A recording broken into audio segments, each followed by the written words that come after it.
When our oldest child, who is now a father of 3 and sits in this priesthood congregation this evening, was 11 years of age, he was given an assignment, along with the other 6th graders of his school, to submit his favorite family recipe. As its contribution to a large spring fair, the 6th grade was producing a cookbook that would be distributed throughout the community.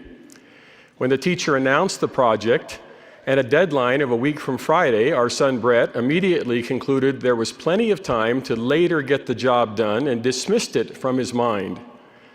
Early the next week, when the teacher reminded the students of the Friday deadline, Brett decided he could easily complete the required task on Thursday night, and until then, he could occupy himself with other more enjoyable matters. On the appointed Friday morning, the teacher directed the students to pass their recipes to the front of the class. Brett's procrastination caused him to forget the assignment and be completely unprepared. Flustered, he turned to a fellow student seated nearby and confessed his problem. Trying to be helpful, the classmate said, "I brought an extra recipe. If you want, use one of mine." Brett quickly grabbed the recipe, wrote his name on it, and turned it in, feeling he had escaped any consequences related to his lack of preparation. One evening, several weeks later, I arrived home from work to freshen up before going to my evening church meetings.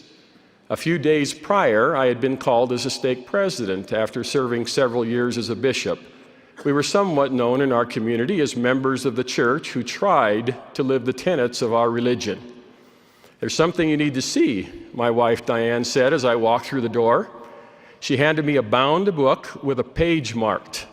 Glancing at the cover, titled Noelani School's Favorites, 1985, I turned to the page, the identified page, and read Hallstrom family, favorite recipe, Bacardi rum cake.